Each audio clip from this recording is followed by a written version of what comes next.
নবদ্বীপ গেল এক লাইনের পর প্ল্যাটফর্ম হয় আর লাইন হবে এই যে প্ল্যাটফর্ম কোথায় না লাইন হবে ফারাক্কা ওটা ফারাক্কা এটা তাহলে এটা ফারাক্কা ওই পাশ থেকে ইয়ে পাবা ওদিকে যে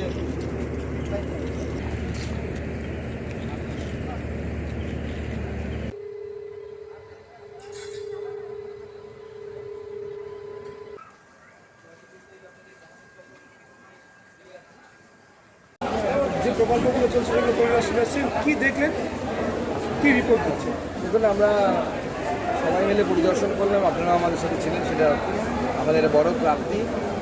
আমরা সিট লাইনের কাজ কতদূর এগিয়েছে, কতটা কোয়ালিটি সম্পন্ন কাজ হচ্ছে, যে সব খতিয়ে দেখলাম। যেখানে অসুবিধা মনে হয়েছে আমি এখন ডিআরএমকে এবং জিএমকে, general manager north frontier railway, তাকে জানাবো। এখন স্টেশনটা অনেকটা সেজে উঠেছে, আপনারা দেখেছেন, কাজ চলছে, আরও সময় শেষ হতে আরও কাজ চলবে, লিফট এসকালেটর এগুলো লাগার কথা আছে। একটা বীরভূমে একটা রেল লাইনের ধারে